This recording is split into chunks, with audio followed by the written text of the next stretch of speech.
Hello and welcome to Minter Dialogue, episode number 396. Today is Sunday, the 8th of November 2020. My name is Minter Dial and I'm your host for this podcast. This week's interview I'm very excited about. It's with Amit Varma, who's the first journalist to win twice the prestigious Bastiat Prize, which aims to honour writers whose work cleverly and wittily promotes the institutions of the free society. Based in Mumbai, Amit was named by BusinessWeek magazine in its India's 50 Most Powerful People 2009 list for his blog India Uncut. He's an author and host of the Seen and the Unseen podcast, one of the most impressive podcasts you'll ever come across for its long-form interviews and superlative guests. In this conversation with Amit, we discussed the state of India, the philosophy behind the man and the podcast, India's role in leadership and film, the importance of meaningful conversation, and many more topics. You'll find all the show notes on minterdial.com. Please consider to drop in your rating and review, and don't forget to subscribe to catch all the future episodes. Now, let's go to the show. Amit Varma, my goodness. What a pleasure to have you. Before recording this, I spent several days wringing my hands thinking, oh my gosh, what questions am I going to be able to ask you? I mean, I've had the chance to interview you before. Amongst other celebrations, you have won 2 Bastiat Prizes for journalism, 2007 and 2015. You are extremely well known in India, in English-speaking world part as well. For your wonderful blog. You've written a book which did very well. And you're a man about so many talents and so many interests. So, Amit, how do you like to describe yourself? Well, I was having fun listening to you because you made me sound so good. As you know, my self-esteem just went up a notch there. I think I've kind of dabbled in a bunch of things. So, you know, post facto, looking back on it, it seems like I've had an interesting life. But it's just I've really stumbled from, one thing to another. So I am fundamentally a writer. That's what I do. I have, from the time I was perhaps 4 or 5 years old, I wanted to do nothing else.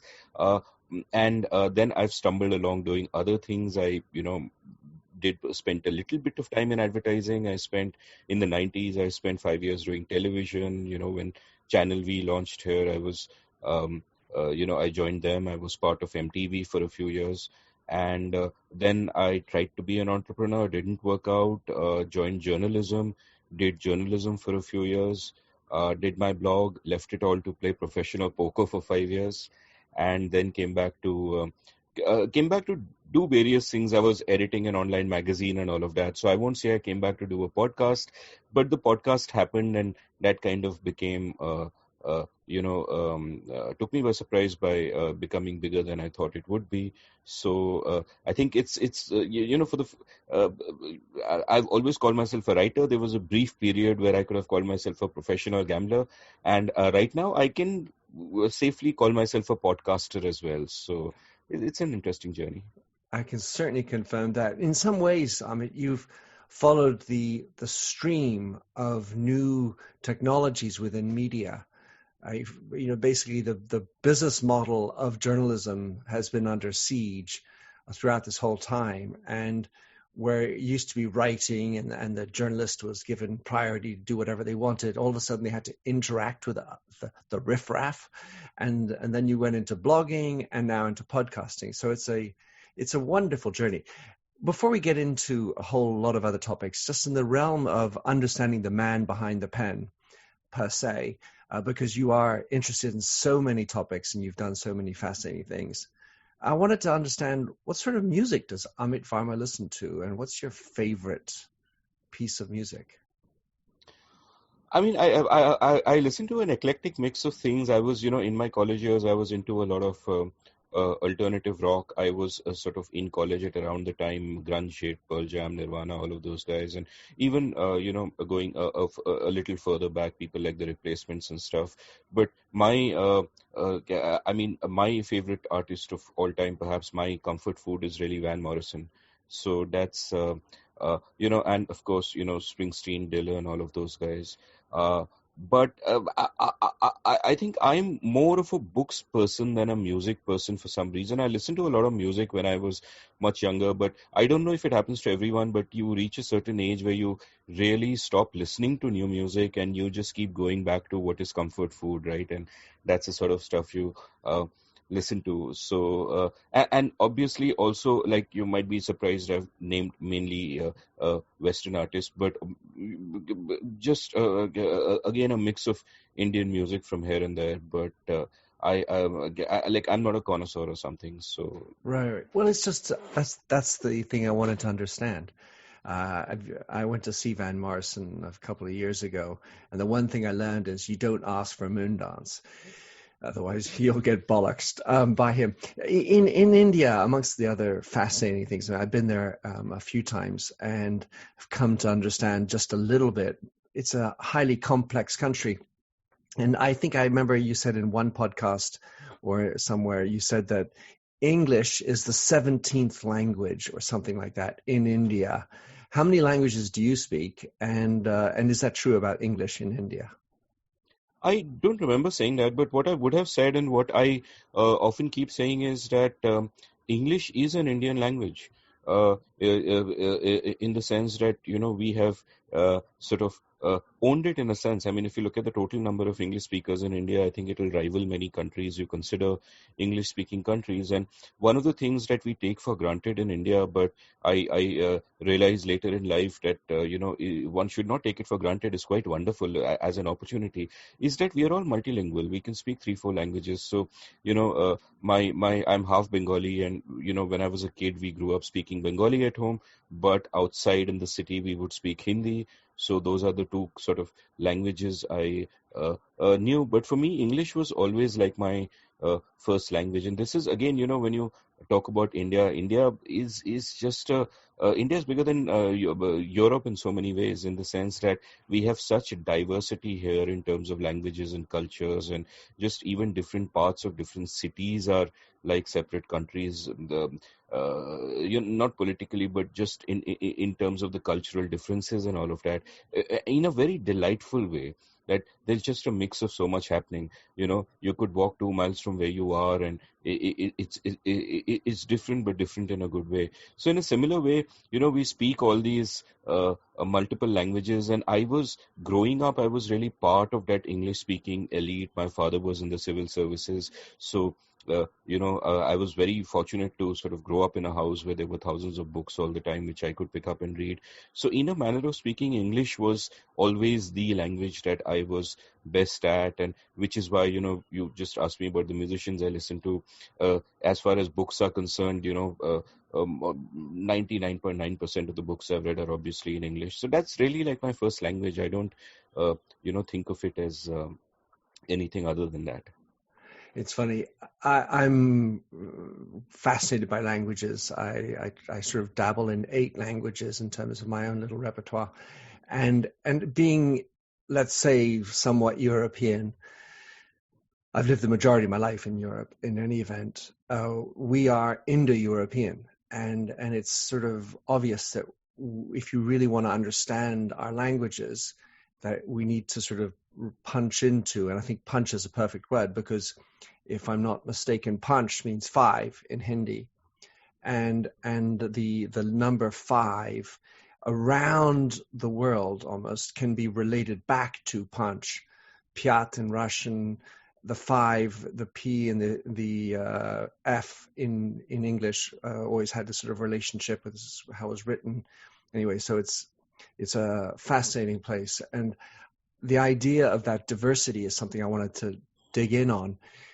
India is such a complex country with so many different cultures. It's huge, obviously. I've also observed that there are a number of really important CEOs around the world who are Indian. And to name two obvious ones, the ex-CEO of Pepsi, now chair on the board, who came from Yale, and Satya Nadella from Microsoft. I was wondering to what extent there's possibly an Indian fiber, something that culturally makes for being a great leader, because in both cases they really not only have performed well, but are seeming to be extremely well appreciated people as humans. I think what's kind of happening here is the selection bias, in the sense that you're looking at a couple of the Indians who actually made it to the absolute top, and then you might be essentializing and saying, "Oh, this is a quality that Indians have." I don't, it could be dangerous to think like that. I did an episode on education in India with the economist Karthik Muralidharan, which was my longest episode so far, 3 hours, 20 minutes. And Karthik speaks at 1.5x speed, so we packed in a lot there. And one of the insightful points that he made about India is that our education system is not optimized for teaching; it is optimized for sorting. So what will happen is that you'll have these really tough entrance exams to these institutes, which are the IITs and the IIMs and all that, and using those you'll sort out who your brightest kids are, and you won't teach anything to the rest of them, right? And people don't see that goes below the surface. So then you have these very bright kids who have been successfully sorted at these institutions which do perform at a certain level, and then they go abroad and they go to Silicon Valley and so on, and they become big stars. So the thing is, we actually and from the outside you might imagine that, oh, India is educating its kids well, but that's not the case. It is just sorting out the brightest, and it's therefore it's creating this really small elite and is educating them well, and then they go all over the world and they do their things. But I wouldn't say that speaks to some particular quality necessarily in them. And there again, you'd have to, even within India, we'll do our own bit of essentializing, and we'll say, oh, South Indians are like this, and they are studious and they're whatever, and North Indians are like that. But I just feel that that's kind of dangerous, and especially, in these two cases, or even Sundar Pichai at Google/Alphabet, and, it's you can't generalize from these guys. These guys are, first of all, they're obviously extraordinary at what they do and very talented, and also they've had the good fortune to get all those breaks and all of that. But I think it's dangerous to generalize from that and draw larger conclusions.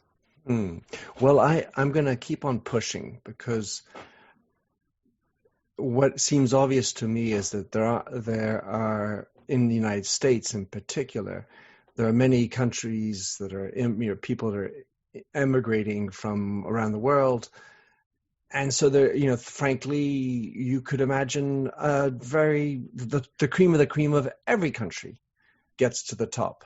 But whether it's Indranoy or Nadella or Kapoor at Rangit Benkaiser, there's something about the way that they are that, for me, speaks to something that comes out of that Indian culture, whatever that is, of course, because it's wide.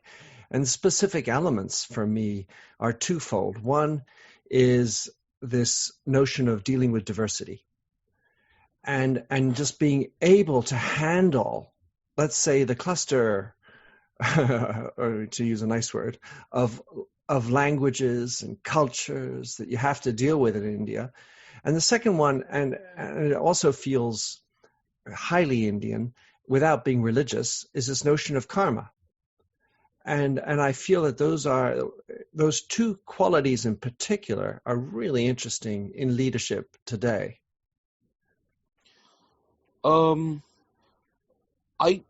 First of all, it's quite possible that you have more insights into this than I do, because what often happens is that you tend to take the world around you for granted. So because I've been in India all my life, I might take these traits that you're picking out and you're defining as, you're saying that, okay, this is Indianness. I might take it for granted and never notice it because I'm here, I'm surrounded by it all the time.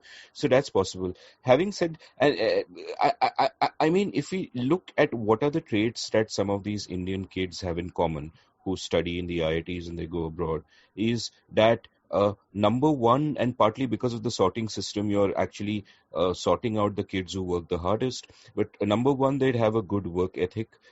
They'd work hard, which is a great thing, and they wouldn't take that opportunity for granted.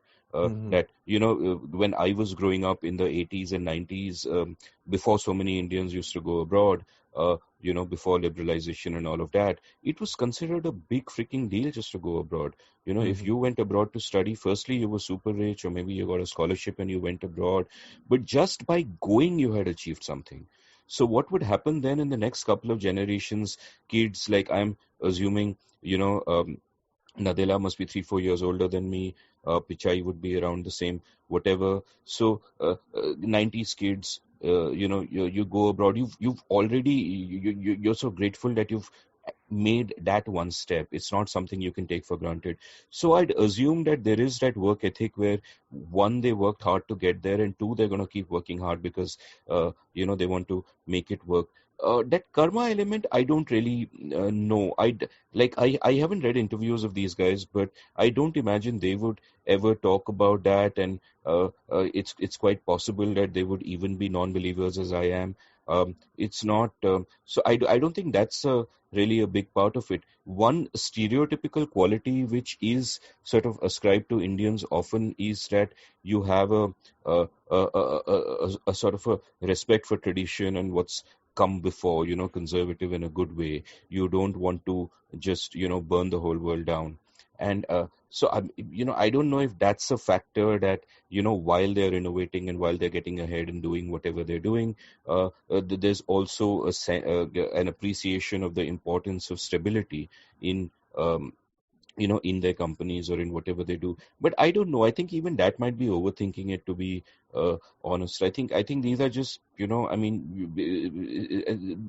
these are really questions which ought to be posed to these people, Well, as soon as uh, I get access to them, and to your point, I certainly I think that if you start saying I'm karmic, then that's going down the wrong road. So A, you don't talk about it. B, you don't need to be religious to consider, for me, the underlying principle, which is give without expecting in return. And that notion of generosity, which is what I sort of ascribe to the idea of karmic, enables people to want to trust you because you show your cards and you give, and then it hopefully will come back to you, but you're not expecting it necessarily.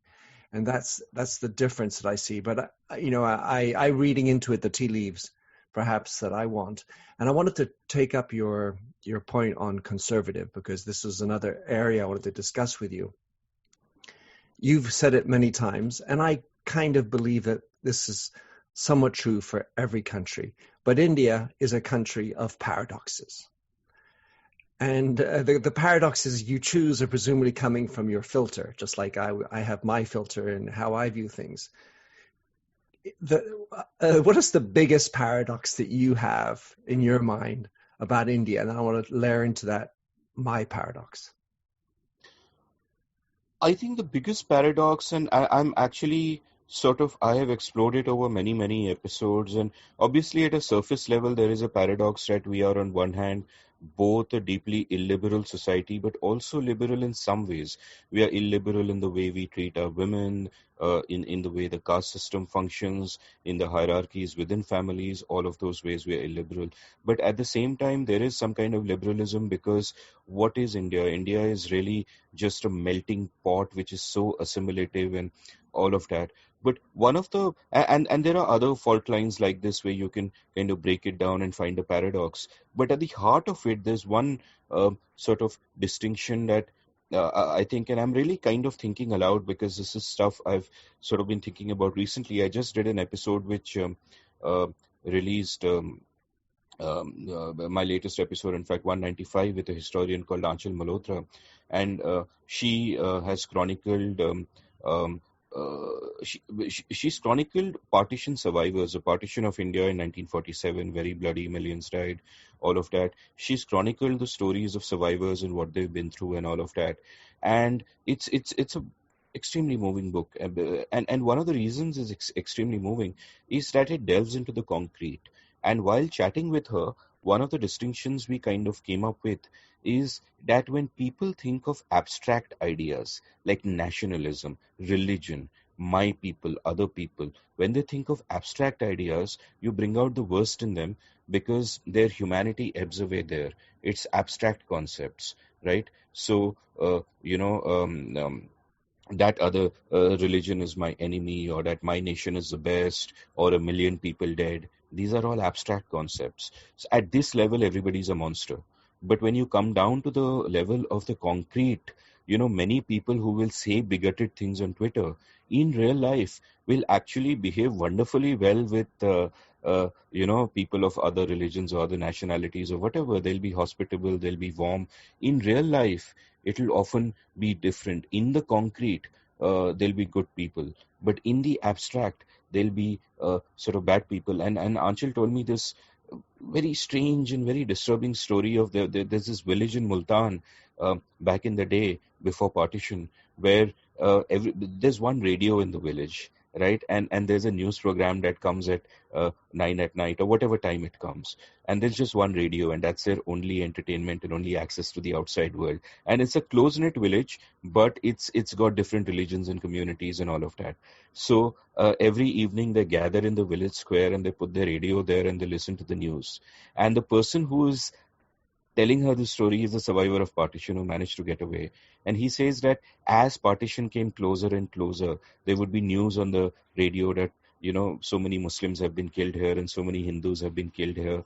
And within the village, all these people who in the concrete, they are such close friends, these abstract notions have broken them up and in a sense partitioned them, right? In a deeper sense than just a geographical partition. And that is so tragic that we sometimes let the abstract rule over the concrete. We are a storytelling species, right? We explain the world to each other through stories. And because we've also evolved in tribal times, we think in tribal ways. And many of these stories will feed into that tribalism. But at the end of the day, these stories are abstract things, these concepts that we hold on to, especially the dangerous one of nationalism, are all abstract things. And when it comes to the real people around us, in a sense, we are liberal. But when it comes to what we do in this way of these abstractions, we are illiberal. And I think that cuts to the heart of the paradox. And I don't even know if it's a paradox anymore because this explains it. What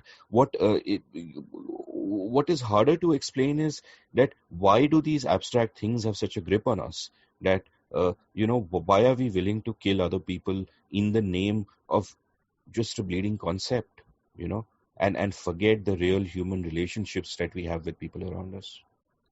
Well, I feel in your answer there's a notion that's far bigger than just being Indian, which is the human condition.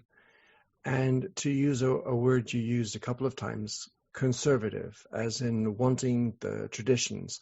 Well, what are traditions but other abstractions and narratives and storytelling that we continue to perpetuate and as abstract as they can get? And it occurs to me that while the abstraction, for example, of belonging to a Bengali population or to the Delhi Tigers or whatever they might be of a cricket team. I can't remember what the name is, sorry. But these are abstractions and they can be my community.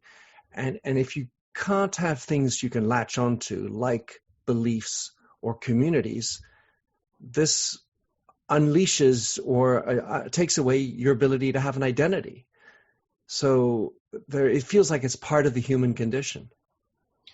Yeah, it is. I mean, you're right. I mean, it's two sides of the same coin that we need community to survive. We need a feeling of belonging. What do you belong to? We've evolved in times where our brains have evolved in times where, we used to be in small tribes. There was a scarcity of all kinds of scarcities around us. So we thought of the world in zero-sum ways. We could, cognitive psychologists have sort of established that we are comfortable with sort of remembering the names and faces of 150 people, which would be your standard tribe size at that time. But beyond that, it's a problem. Beyond that, it's an abstraction. So I get that especially in these atomized times, you need a sense of community and where do you get it from and all of that. And there is a warmth of that. But at the same time, there are all those sort of tribal passions which can so easily get inflamed these days because that information happens at scale because of social media, you know, which is kind of disturbing. The other aspect of talking about conservatism is I don't want to put a judgmental spin on whether it's good or bad or anything like that. I think one, it is of course natural to hold on to what has worked before. That's rational. At both a sort of a rational level and an emotional level, that makes sense. You hold on to what has been there before. Also, I think that I found that many of the people in India's recent history, by recent I mean maybe the last 200 years, that I admire were liberal in their ends but conservative in their means. That they wanted a society that was more liberal in the classical liberal sense um, I would sort of use. But in their means, they were conservative. They didn't want to burn everything down. They realized that the structures that are there will remain. You can't just burn. If you're going to change them, that change has to be gradual and it has to come bottoms up.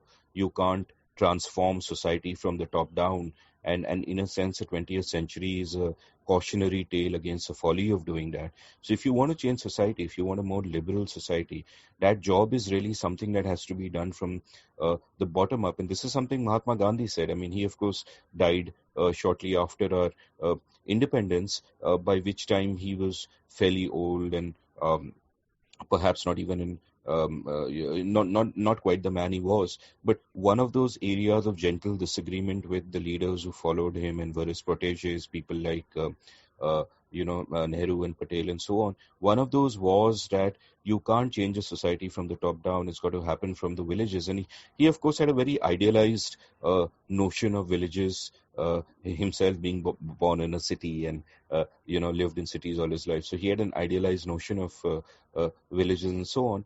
But I think that there is something to that. And part of the turmoil that there is in India, part of the churn is that we designed a polity, we designed a system that was at odds with what our society was. We tried to impose a liberal / progressive constitution upon a society which at that time wasn't ready for it. And what you see today is, in a sense, politics having caught up with society, and this should be a lesson for liberals everywhere, that or believers of any sort of ideology or philosophy anywhere, that if you want your ideas to succeed, your game is not winning elections. That's an end sort of consequence that will happen anyway. But you have to change society from within. Otherwise, just being in power for a short period of time is not really going to change anything. And I think that's something that Gandhi knew and couldn't convince his proteges of. Change is a big old topic, and of course, there's change within society and the political elements of that. Then there's the work that I generally do, which is transformation of companies and the cultures within, let's call it an abstract culture that companies create, and the stories that they have, and bringing around change. I tend to believe that you can't just have the demos bringing the change. You do need to tell people what they need, or enlighten them somehow. I would say in an Indian terminology, be the guru that shows the light. And that spark is definitely needed before you can get to make the change, because otherwise you'll just get faster horses, to quote a Henry, or to ravage a Henry Ford quote. When you mentioned the conservative culture, and that for me is the biggest paradox, that very strong, you call it illiberal or conservative bent, and yet that sort of feeling of liberalism is absolutely what I felt, and I express it through this notion of accepting of diversity, which is a very classical liberal type of philosophy, and that's the paradox that I had. In terms of Indian specificities, my friend Rishi Kiani, who used to run the India Times, he turned me on to a couple of initiatives that were Indian specific with regard to social media. And it sounded like you have a very negative opinion of social media as far as its impact on society is concerned. You can elaborate. But Rishi introduced me to Anupam Mittal and the creation of Shadi.com. So that for me is an absolute crystallization of that paradox, which is essentially introducing into a highly structured way of getting married through arrangement into up to love marriages. And within Shadi, still there's this sort of, it seems, some kind of notion of allowing for arrangements to be better. What do you think? Therefore, that's a tool that can help from the bottom up to bring change into a highly structured traditional method for marriage. Yeah, a number of different strands there, which I'll sort of take one by one. Number one, I think the analogy of how you change a company's culture and work towards transforming it, I think is very different from when you look at a country or a society. And I think that's a mistake people sometimes make. I agree. In a company, you can do things from the top down, and everyone who works in a company is there voluntarily. They've signed a contract with the company. They have to abide by the rules. If they don't like it, they give their notice period and they leave. In a society, you can't do that. There is no such thing as a social contract. I haven't signed a contract. That's well, again on top of that, you can actually get fired. So if I tell you to do it, you do it. Otherwise, you're out. So exactly. You're voluntarily there, but you can be involuntarily dismissed, which of course is not what a citizen can do. No, but you can be you can be dismissed according to the terms of the contract you voluntarily signed. So the whole basis of that relationship is something voluntary, which is not the case, which is not a citizen's relationship with the state, because technically it's the state can't sack the citizen. Right, the Exactly. Citizen is a person who is notionally supposed to be in charge. So in some democratic countries, anyway, put it that way. Yeah. And the other part was, when I say conservative, I'm not using it as a synonym for illiberal. I think you can be conservative and liberal in an odd way. You can be conservative in your means and liberal in your ends. So whatever, that's a different digression. As for my having a negative view of social media, actually I don't. I think it's a net positive. It's an enormous net positive, but at the same time, it's bringing out negative elements of the human condition, as it were, and the way we relate to each other in society at scale. And that's kind of scary. Back in the day, in the 80s and the 90s, there was some kind of a monopoly on truth. You could say that, oh, okay, the NYT has a liberal bias and the Wall Street Journal is, more to the right. But broadly, there was still a consensus on the truth. You had filters and gatekeepers and so on, and all your cranks and crackpots were very localized and did not have a platform. That's completely changed. I think it's a good thing that it's changed, that everybody can have the chance to get on a platform and voice themselves and build a following. And as you pointed out at the start of the show, in a sense, I've benefited from all these new technologies, from blogging and podcasting and all of that. You and I would not be talking to each other without this. So it's a massive net positive. But a lot of the turmoil in our society is sort of exacerbated also by what social media enables at scale. And I think we'll take a long time to kind of really figure out and sort of build abstract theories around these concrete occurrences. To get back to Shadi and all, yeah, it's fascinating, right? So you have sort of it's like you're still trying to kind of make the same thing happen, but you're disrupting the means, but the ends stay the same. In the sense, you could say that in this case, the means are becoming liberal while the ends are still conservative. You're going to have an arranged marriage. So, yeah, but I have to say I haven't really thought about Shadi.com much, or, this side of it. But there is a lot of disruption across. Like I often say that, India exists in 3 centuries simultaneously: the 19th, the 20th, and the 21st. And in a manner of speaking, you could say, and it's not that these are separated or something. They're all within all of us. So every day we have to grapple with our own little paradoxes in that sense. In continuing my learnings of India, because obviously it's from an arm's length and it's thanks to smart people like Rishi and you who are helping me to understand the country, he talked, and I just love this notion. What is social media than the idea of people being followed? There's, obviously exchange, but there's this notion of being followed, and the people being followed, the ones that have influence, one could use a word that is guru.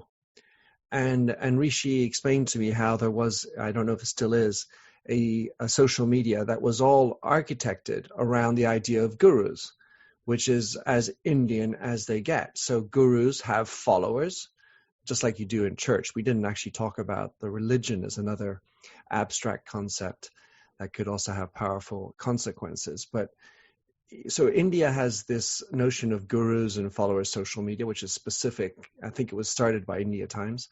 You have Shadi, which is another very specific Indian culture centric type of site. I was wondering, what is your view on social media? Let's say the fact that most of them are American, and perhaps you can enlighten me and us on the state of social media in India. Are there any other premises that are more Indian than just Twitter and Facebook? Not really, but I think all of these different sort of platforms like your Twitter and your Facebook, they all appeal to facets of the human condition, and there isn't something specific about them that you would say appeals to only an Indian. That this works for Indians per se. They all appeal, for example, to our craving for dopamine, that which is why we are all the time on our phones and we are looking at our Twitter notifications and Facebook likes and all of that rubbish. They speak to our yearning for community. They speak to our need for validation, because what else are we trying? Every time we post something on social media, we are doing it for validation. That is the only reason, right? So it all speaks to these very human facets. But if you ask me what social media I've kind of found most fascinating in the last few years, and what had a distinctively Indian face to it, or that really did something to Indian society in a sense, would be TikTok, which is now banned, of course. But what TikTok kind of did was TikTok, and there are a couple of simultaneous things that happened here. One is that a company called Geo, through some help from the government, so slight elements of crony capitalism here, managed to get cheap broadband out all across India into the smallest villages and so on. So suddenly, broadband and smartphones became almost ubiquitous. And then TikTok came in, and it provided a platform for people to A, express themselves, and and B, to see other people like themselves expressing themselves. And this created a series of what the sociologist Timur Kuran calls preference cascades, where people who otherwise did not know that there are others like them, or that a certain kind of self-expression or entertainment is possible, suddenly discovered those possibilities, and that exploded in an outpouring of art and comedy and so on, which was just mind-blowing to me. And then very sadly, TikTok got banned. But all these people who did not have a voice, and who did not know they did not have a voice, who did not know that there were others like them, had a voice. And I saw this especially in the LGBTQI community. In the cities, elite LGBTQI people might be connected to each other, but in villages and small towns and so on, you are not that connected. You may not even know English well enough to be able to go online and see the movements all across the world. And you must at sometimes feel like such a deep misfit. And suddenly on TikTok, you discover that there are so many people like you who can be heroes, who can be gurus, who you can look up to. And that set about an explosion of creative expression. And it's so sad. It is so tragic that TikTok got banned. And that's also, we often assume that social movements that happen or changes that happen are inevitable. They're going to happen anyway. It's not because of any one person or any one thing, but a lot of this happened because of TikTok. And it's not like TikTok intended it or whatever. It's just that that particular kind of technology at that particular period in time where broadband had just become ubiquitous and so on, just set off that spark, which just shows for young entrepreneurs out there that you just have to keep throwing new things at the wall. You never know what impact something can have in really unexpected ways.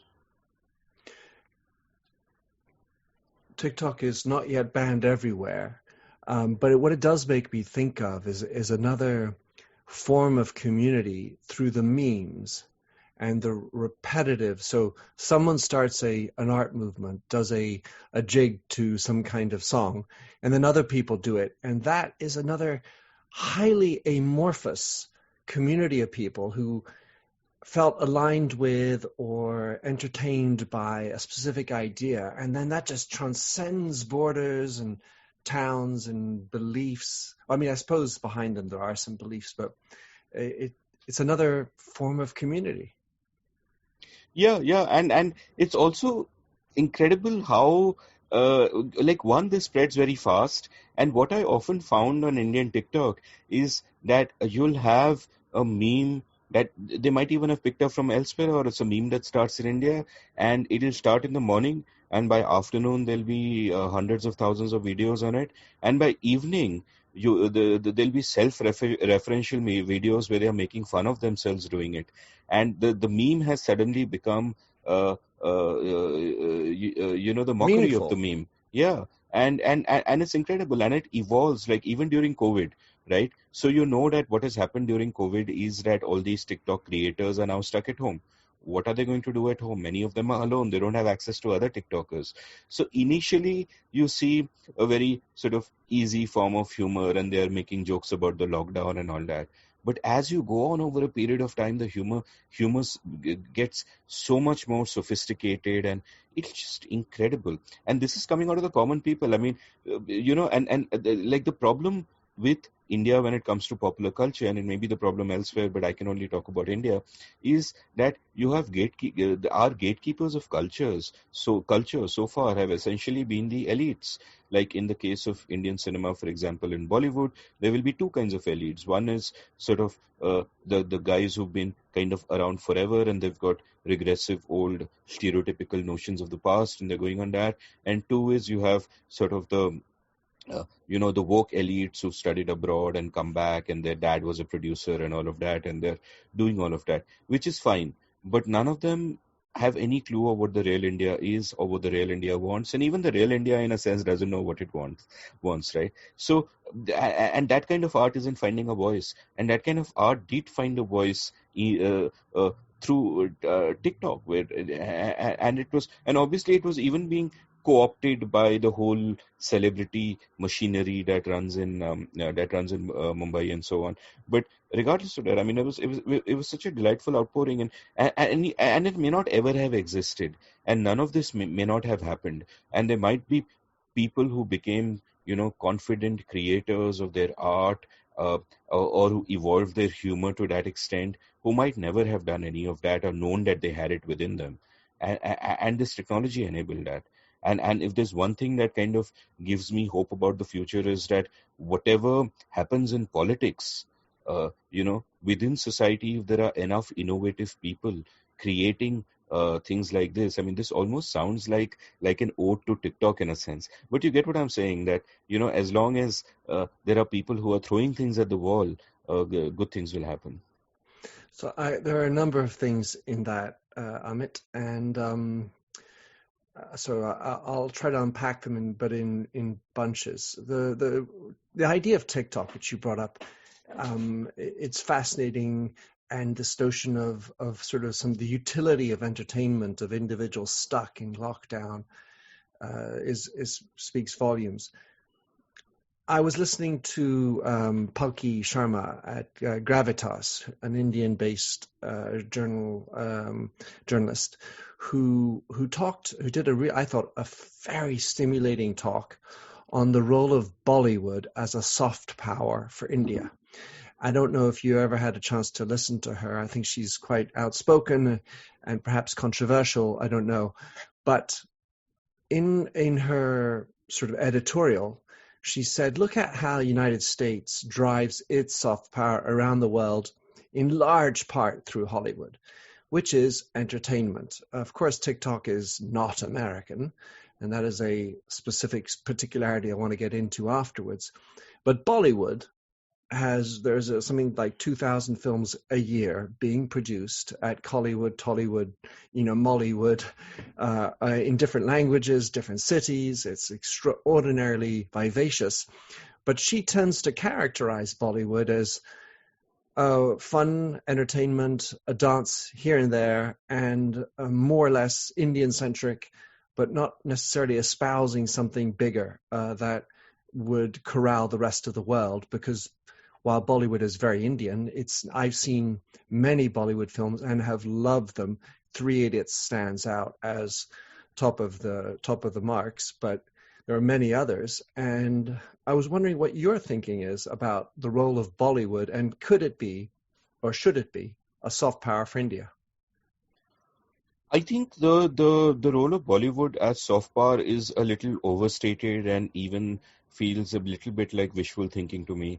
I think Bollywood abroad would mostly be consumed by NRIs, by non-resident Indians abroad, who want that taste of home, and Bollywood gives them that.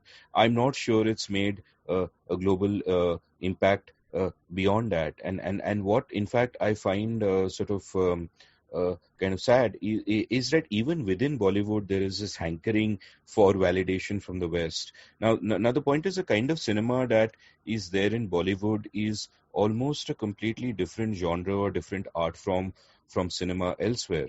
It's Bollywood films don't care about realism and method acting and all of that. It's all escapism, and our finest actor, our most successful actors, so to say, can't act. They ham it up like Shah Rukh Khan, who is perhaps the worst actor in the world, but a great superstar. Well, I like him. Yeah, fair enough. I mean, for what he does it really well. But by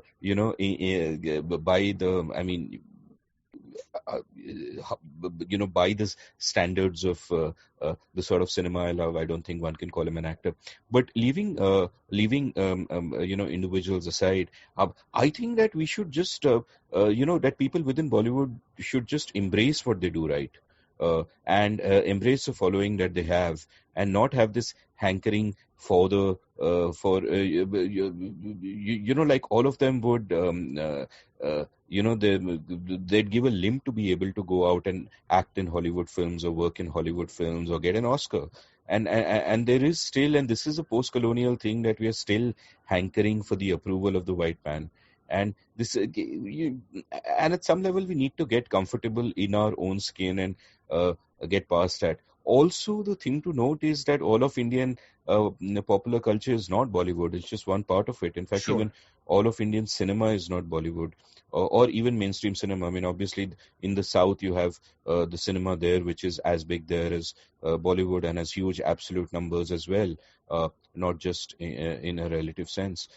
But also, even within the Bombay film industry, you have some outstanding filmmakers doing work with a sensibility that is more inspired by world cinema, but will, of course, still have Indian elements in it, but very different from Bollywood, like the brilliant director Chaitanya Tamhane, who made a super film called Court, which is one of the best Indian films I've seen in the last 20 years. But there are people doing very good work who are also kind of influenced by world cinema and those kinds of values. So I think, but anyway, that's a ramble. Your question was about soft power, and I just feel that is overstated. What we need is not. I mean, I would say that the kids who go to IITs and IIMs and then go to Silicon Valley and head up companies, they are a better example of soft power, such as it is. Not these buffoons dancing around trees. Well, no, but so Sharma's point was it was not to perpetuate buffoons dancing around trees. That's high entertainment. Her point was even when American, and it's not to get white approval, it's actually to spread an Indian notion. So it's not to do in the eyes of the white film.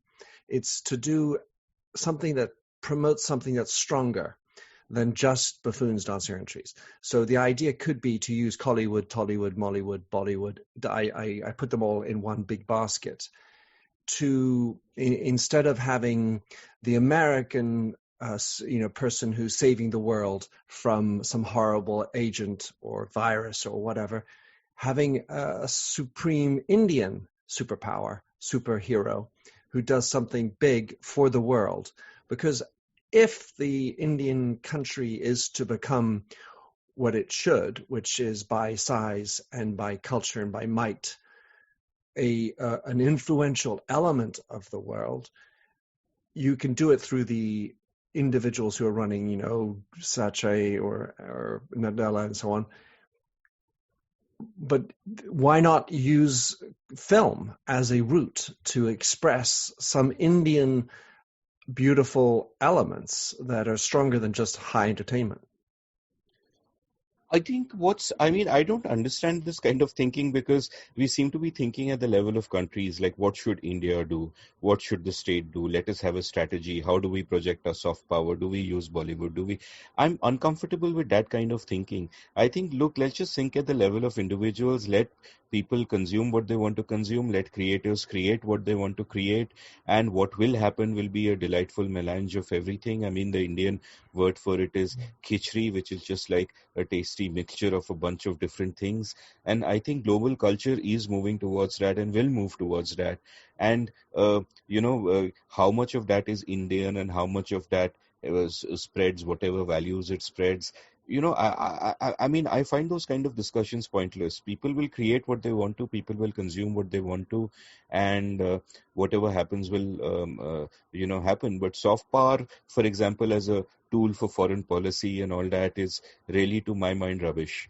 Just because Akshay Kumar's films are doing well in China doesn't mean that they don't want Akshay Chin. So that's just as a foreign policy tool, it is simply not there. Rather than soft power, what you want is a growing economy, and then you can achieve whatever your objectives as a nation might be. So if you're thinking as a nation, I think that's what you need to focus. You just focus on making your own people prosperous, eradicate poverty, make your own people prosperous.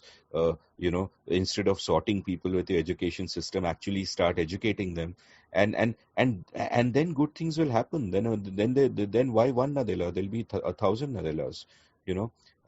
And that's what you kind of need to focus on. All this talk of soft power and we have these great civilizational values and we will propagate them and all that is, just seems really self-indulgent and pointless to me.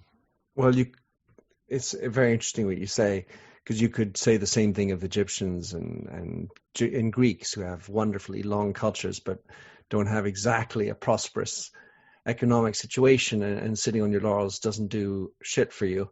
So frankly, if America is where it is, it's not because of the soft power of Hollywood. It's because it has a kick-ass economic engine that seems to be working with innovation and so on and so forth. To your point, absolutely. You did use the word kitschery, I believe, just now. And I wanted to make a little funny anecdote, which is I thought that was a Yiddish word, kitsch, because it says it means the same thing in Yiddish, and I'm wondering if the Yiddish didn't come from the Hindi then somehow. Even that's a Jewish language, of course. I don't know if they're the same. Do you know?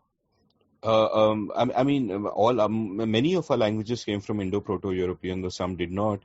But I don't know where Yiddish comes from, so no idea. Well, it's a mixture of German and Hebrew, but as far as Then it's from probably its roots.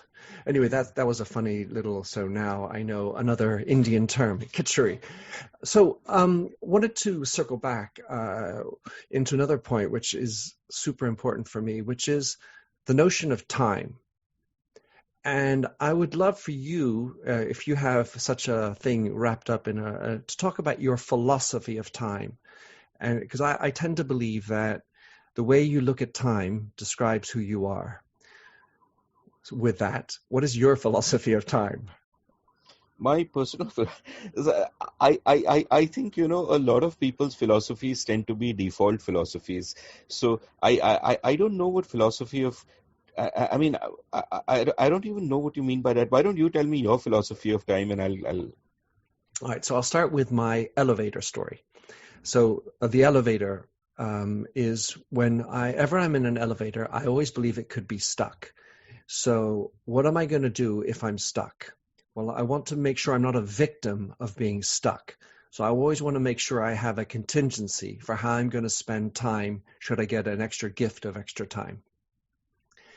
That's the first example. The second one is I believe time is an indication of respect. And so if you have a meeting, you show up on time because you're respecting the other individual. Of course, you're also managing your own time. I tend to believe that there are only 24 hours in a day. Therefore, I want to be an actor of my time, not a victim of my time. So those are three examples of how my philosophies of time. Yeah, I mean, those are very wise words. I shall process them, and especially the last one speaks to me because I am just a very bad sort of organizer of my time. But just to speak of time in general, I think one of the things that I realized as I reached my middle age is that too many of us spend too much of our time thinking too far ahead or too far behind. And and I think that's pointless. I think when you think about what's going to make you happy, what's going to make you happy, I think, is in a sense finding joy in the present moment, in the things that you have around you. I mean, at this moment in time, are you healthy? Do you have everything that you need to be comfortable? Are you doing something that you enjoy? And and why would you not call that heaven, right? What else do you need? So and I've come to the conclusion that too many of us spend too much time either in anxiety about the future, or in regrets over the past. And in my case, I can have plenty of both if I want to. But yeah, I just find that on a daily basis, one of the things that I keep trying to do is just sort of finding some satisfaction in the present moment. Like, for example, in the lockdown, I've been locked up at home, and I've suddenly become a connoisseur of bed sheets because I'm at home all the time. So let me make my immediate environment beautiful, and then be mindful of that and enjoy that. So instead of a desk, I actually use an ironing table, which is flexible. I can move it around the room and all of that. So I've become a connoisseur of ironing board covers because I want it to be the most beautiful ironing table in the world, and I can take pleasure in a little thing like that. And I find that I think is sort of, it's also easier said than done, because who doesn't want validation? Who is not occasionally crippled by the anxiety of what others might think? We are hardwired to behave in those ways.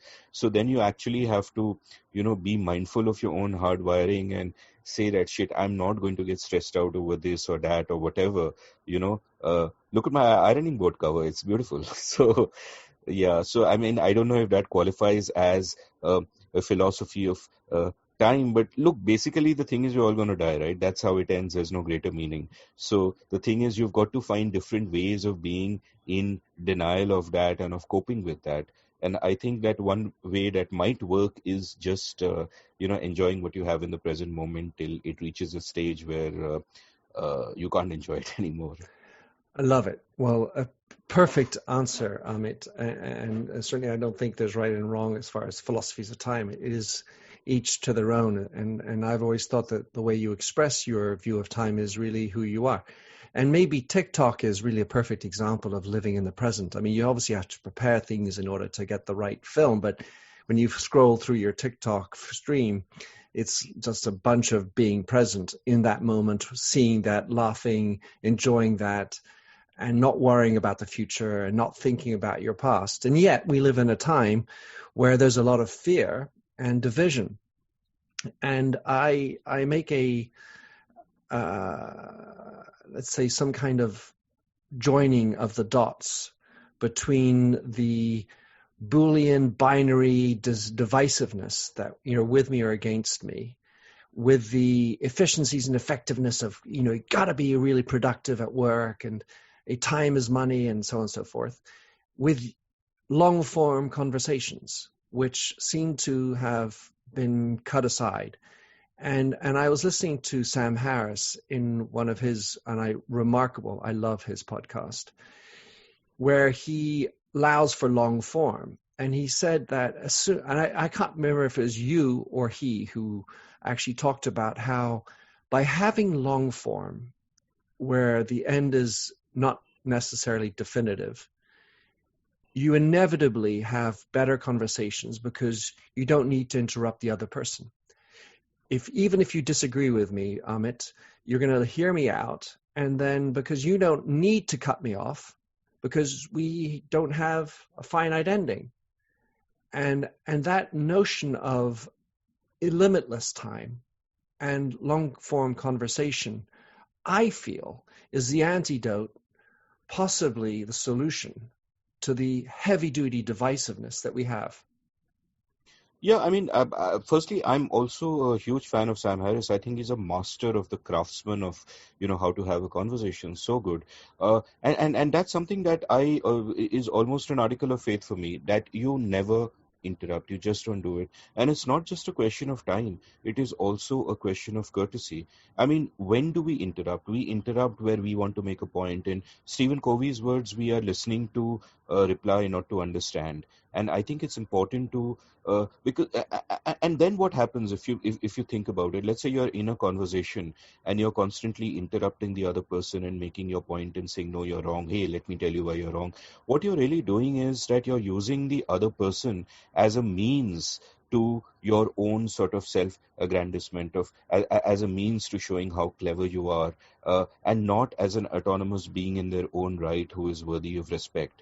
And we all kind of do this. We use other people as a means to an end, which is what Kant famously warned about in his categorical imperative, that never use another person as a means to an end, which is what we reflexively do. And sometimes I think it's important to be mindful of that, and especially in a long form conversation, if you sort of give that kind of respect to the other person, and then what happens is that that person immediately reciprocates.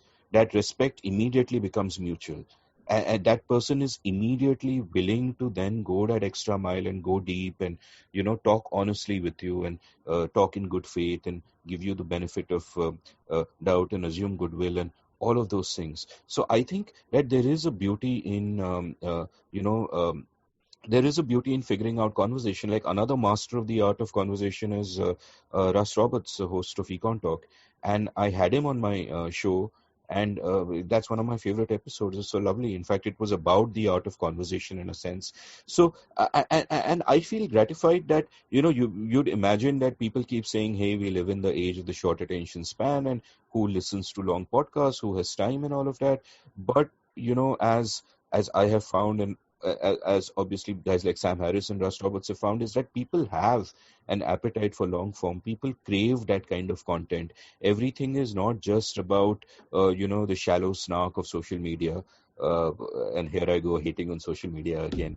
But that people crave these kind of conversations, and they do feel enriched by it, and then that's something that further sort of inspires me to keep going and keep doing more of these. So honestly, I would just do them for their own sake, because it is so rewarding for me as well. Well, I'm, as you know, I'm a big fan of your podcast, Thank you. The Seen and the Unseen. When we last spoke over the summer, you were saying you had over 150,000 listeners. I don't remember the exact term, downloads. Where are you now as it continues to grow? Tell us a little bit of an update. You're up to 195 episodes at time of recording. Yeah, it's the numbers are a little better than that, but they don't compare with say YouTube where people get hits in the millions. And what I often keep pointing out is that that's actually a classic sort of the dichotomy of the deep and the shallow. Though there is some deep content on YouTube, but a YouTube video which has like 30 million views might have an average engagement time of 8 seconds or 15 seconds or whatever, so it doesn't really count for much. Like my show has an average engagement time of 40 minutes. And of course, people will listen to episodes in chunks. So it's not that they stop listening at 40. And that's off the charts. That sort of engagement is off the charts where, people will, strangers will meet me and they'll be quoting, what somebody said in episode number so and all of that.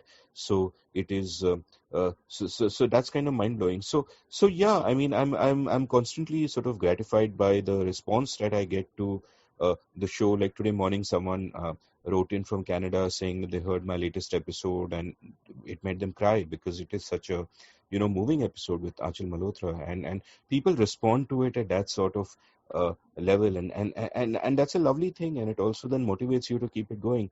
And the other element there is that and I'm sure you would have felt this too, that the form in which you create changes the way you think and therefore changes the person you are. Because if I am doing, say, 10-minute little nuggety things, my thinking is more shallow. I am focusing more on grabbing someone's attention than necessarily giving them something of lasting value. And that's how my brain rewires itself. While if I focus on having these longer conversations over 2-3 hours, the rhythms of my thinking change accordingly. So I seem to have stumbled upon something which, I think that, I'm grateful for having stumbled upon, and it works for me. I love that. I'm going to have to grab that quote and stick it out and tweet it out. That is just beautiful. So, Amit, you are somebody who sees so many, you interview some of the most extraordinary people. Your long-form conversations, sometimes you call it the unseen ramble or diversions. Your diversionary tactics are legendary. Yet I'm wondering what in Amit's mind keeps you up. You see so many things. Your sort of economist mind, obviously sprawling intelligence, covers so many different areas. What is it that keeps you up in terms of all these subjects that you're covering? That's a tough question, and honestly, I have to say that apart from, I mean, I could give a glib answer like coffee, but I'd say that, look, Or you could tell me you just sleep perfectly, and never a second do you have any problem sleeping. No, I mean, I don't worry about what's happening in the wider world because honestly, it is outside my control, and I'm pretty sort of pessimistic about the short term. I'm optimistic about the long term, but of course, in the long run, we are all dead, as Keynes said. But I'm pessimistic about the short term. In India, certainly, I think, just looking at our politics and looking at our society, I think things are going to get much worse before they get better, and hopefully they'll get better. But they'll get worse before they get better, and we could be in for some dark times ahead, and that's just how it is. But that doesn't keep me up at being pessimistic helps because you take the worst for granted. You're not going to stay up at night for worrying about it. We are going to hell anyway, so let me enjoy the present moment and my new bed sheet. So that's and your new ironing board cover. Yeah, exactly. But let's say that there are so many issues in this negative short term, and as a journalist, you can't but be thinking about these things. And from my standpoint in London, I look over at the Eastern, let's say, space, and I think that there's a lot of room for negativism and fear. And the relationship between India and China stands out, at least because it has the word China in it. We mentioned TikTok earlier. It feels like the Sino-Indian relationship. I remember you had a podcast about the Sino story. The Chinese-Indian relationship is fraught at this moment, as it is with so many neighbors of China. And that is something that concerns me, but like you say, I can't do anything about it. At the same time, I'm thinking, well, what are the causes of all these negative short-term things? Because it's the same in England as it is, or UK as it is in France, for different reasons, with the beheaded professor. So that should have been, I would say, someone who likes free society like you, free speech, something that hit you.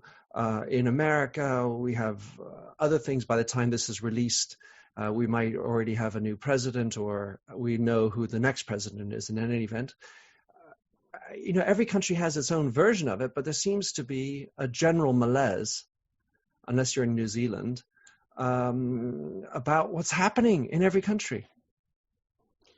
Yeah, I mean, look, on the one hand, one tends to again be optimistic about the long term and say that look, the arc of history does bend towards. I mean, Martin Luther King said justice, but I'd say the arc of history does bend towards freedom in some way.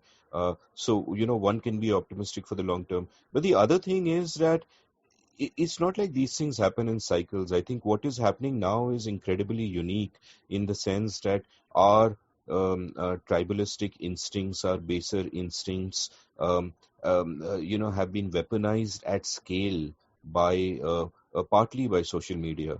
And that is what is finding expression, and that is what is common to all of these movements across the world. That back in the day, you could be a bigot, but you were a closet bigot. It wasn't polite to say those things in public, which is what the Turkish sociologist Timur Kuran would call preference falsification. And what has since happened because of social media is what he calls preference cascades, where bigots have figured out that hey, everybody else is a bigot. It's cool. I'm going to wear it on my sleeve. Don't need to dog whistle anymore. And that's where all these movements come from. Now, what I sort of tend to optimistically believe is that look, it's not that there are bigots and non-bigots. There are good guys and bad guys. Like you said, that kind of binary, even at the level of individuals, is something I absolutely don't believe. I think we all contain multitudes. We can all be monsters on a bad day, and we can all be good human beings on a good day. And I think what people like us have to figure out is ways to appeal to the better angels of everybody's nature, to sort of stress on the concrete things that bring us together rather than the abstract things that divide us. I'm sure there are more people in this world who would feel joy at the soothing side of a beautiful ironing board cover than who would plead allegiance to any particular abstract religion. So it's so again, in the long run, I'm hopeful, and my strategy is, although I'm not following out on it because I'm so damn lazy, but my strategy really is to take care of my health and live long enough to see better days. Nice. In my mind, I'm connecting a few dots based on what you're saying. You say that you're optimistic about the future because the arc of history leads us to more freedom. I feel that the short term is all about more control, and COVID seems to be let's say the weapon within to enable greater control, country by country, in different contexts. And then the second parallel I have is concrete versus abstract. So freedom versus control, abstract versus concrete. It's not because they both begin with a CO, but somehow I feel that concrete is closer to control and freedom is closer to abstract. Well, I mean, the point is there are good abstractions and bad abstractions, and what we are troubled by today are the bad abstractions, the nationalisms and the tribalisms and all of those things. And what really binds people together are the concrete things, the things that sort of, it doesn't matter whether you're, a Muslim or a Hindu or a Jew or whatever. If you like Diet Coke, you like Diet Coke. That's a very trivial sort of concrete thing that holds all these people together. So in that sense, I think there can be refuge in the concrete. And of course, there are good abstractions as well. There can be communities which are not based around things which divide us. As you said, freedom is an abstraction. So there can be good abstractions. But I think if we just look around us in our personal lives, see how we treat other people, see how they treat us, I think there is hope in the concrete. But it's and again, maybe I'm sort of overthinking it, and maybe I should not be so optimistic, and it's just going to get worse before it gets even worse than that. So we'll see. But yeah, Who knows? I mean, yeah. It is a tough world, and my wife is generally of the pessimistic variety, hot glass is half empty, and she says it suits her better because her expectations are so much lower, and I think that's to your point. So, Amit, last question for you. You won the Bastiat Prize for journalism, and I was reading up about it. It's the purpose of the Bastiat Prize is to identify and honor writers whose work cleverly, I quote, and wittily promotes the institutions of the free society, end quote. You've won this twice. I wonder, just from what was inside Amit's mind when he got the telephone call or the email, when he won it the first time. And I want to ask you what the feeling was the second time, because you're the only journalist to have ever won it twice. I was the first person to win it twice. I think Tim Harford won it Oh, twice as well. I won in 2007 and 2015. He won in 2006 and 2016. oh, So there you you could go. say he Sorry. Tim sandwiched me. Well, I knew that I had won it at the event itself. Mm-hmm. They call the shortlisted people, and you get to know there. And obviously, I was pretty thrilled. And I look, it's a human condition, right? You want validation, especially from white people. So yeah, so it was. Yeah, so both times it was great, but more than that, there is sort of something that I find even moving, thinking about Bastiat himself. Like the prize is named after Frederick Bastiat, one of my favorite essayists, a great classical liberal, who in fact wrote an essay called "That Which Is Seen and That Which Is Not Seen," from which I took the title of my podcast. And I see Bastia as someone, especially in the years when he was as old as I am now, going on from his 40s to his 50s, as fighting a losing cause, writing repeatedly about ideas which he knew were not shared by most people, but perhaps writing in the hope that, a future generation would find inspiration in his words, as indeed they did, as indeed I did. So, when you talk about the future and what impact you can have and all of that, in a sense, I get that that my ideas in that sense are, not going to be shared by too many people in India for a long, long time. There is not a single politician in this country I can support or even agree with. Uh, and in that sense, it's a bit of a lonely path. But then the thing is, you look at people like Bastia or people like, George Orwell, who wrote so many great essays again at around the same period of time, and not for a moment am I comparing myself to them, of course.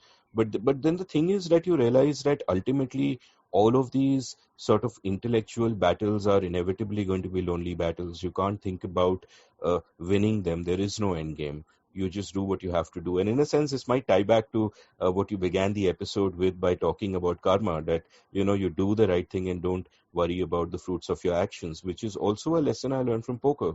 Because in poker, again, you are focused on process and not result, right? You can't be results oriented, because the result of any one hand is there's a large percentage of luck that goes in. The skill comes in the long run. Your edge will really reflect once you put in volume and play hundreds of thousands of hands. So as a poker player, what you're focusing on is that you make the right decisions and you don't think about the immediate consequences, because they will not reflect the value of your the correctness of your decision making. You just do the right thing, and whatever happens. You can't control that, and that is something which I think is so. Yeah, so I've just connected poker and Hinduism for you. There you go. I love that. I mean, it really speaks volumes, because this notion of how you do things in the present to, sure, get a result down the line counts. And that's what people look at. It includes ethics, as you say, what's right, what's wrong. And I feel that, and that's the subject of my new book, which is, and I actually talk about karma not in a religious manner at all, but this notion of understanding what is right and wrong and believing in things that may not be popular, which I think is the hair that I would pull, or the thread that I would pull out of the wool sweater, which is the over political correctness that we've developed, which means we can't say anything, and the white man in particular, which is being, generally being identified for saying the wrong things, being a bigot or other things, and for having clamped down the ability to say anything, doesn't feel like he is anybody. And I think that's part of our problem here, where we've got this resurgence of white male dominant figures looking to hold control. Of course, there may be women in there too, but that's the thread that I would pull. Do you want to comment? No, I mean, we, there's that old Chinese curse, may you live in interesting times. So in that sense, it could be said that both you and I are cursed. We do live in interesting times, but I don't think of it as a curse. Especially if you're a creator or an artist, these are very interesting times, and I think you have to kind of be detached a little bit and not get too emotionally involved, and, just roll with it. I like to say, embrace the chaos. And I certainly believe in that. These are extraordinary times as a creator. And one of the things you said in one of your podcasts, or maybe in the interview that we had before, which is you have specifically gone about trying to make a legacy through your podcast and your blog posts that will stand the stamp of time, so that they're for an audience down the road long term. And I think that's an extraordinary ambition to have. Yeah, I mean, one of my friends was starting a podcast recently, and she asked me for advice. And I said that, don't think about what your listener will listen to in episode 1. Think about what they will binge on when they discover you at episode 100. Build that body of work. Don't overthink the response now. And my advice to all creators in that sense is that, people often say about, people who forecast the future, about forecasters, that they tend to, overestimate the short term and underestimate the long term. And I think with creators is the same thing, that they tend to overestimate the riches and the followings that they will get in the short term, and then they will inevitably be disappointed. But if you just keep at it, I think it might be the case that you underestimate the long term. And certainly for my podcast, at one point I decided that it's so turned out that the podcast is extremely popular and all of that, but that's not some. I assumed that would not happen, and I just said that, look, what I'm going to do is I'm not going to think about validation or the respect of my peers and all of those things, because I've just, in a sense, been an outsider all my life. So that's not going to happen. What I'm going to do is I'm going to think of an audience 30 years from now and give them something that will and give them something to cherish, something that will be sort of a picture of the times we live in and what people thought and what the state of the knowledge at that time was. And that's also one of the reasons for the length, in a sense, I'm also creating an archive for the future, which might sound, actually, now that I say it, it sounds so arrogant and grandiose and all of that, like, who the hell am I to say things like this? But yeah, that's what I set out to do. Well, they always say that journalists are the first page of a history book, or at least the first write of it. So, Amit, whether it's your writing course, your blog, your podcast, what are the best ways to connect with you, listen to what you're up to, and if you like, for people to comment to you, how do you choose that? Well, my podcast is Seen and the Unseen, is on seenunseen.in, and I also have a newsletter now, though I need to be more regular, at Substack, called indiauncut.substack.com. Indiauncut.com is where my blog used to be. It's now just a repository of my published writing, and you can follow me on Twitter. So all of these things. All right, I'll put all of that into the show note. Amit, a pleasure anticipated, a present moment it was, and hopefully for the future it shall be. Thank you so much for being on the show, Amit, and look forward to staying in touch. Thank you for inviting me. It's a great honor for me. Thank you. Thanks for having listened to this recording of the Minter Dialogue Show. You'll find the show notes and other blog posts on minterdial.com. If you enjoyed the show, please head over to iTunes to give a rating and review. And to finish, here's a song I wrote with Stephanie Singer, A Convinced Man.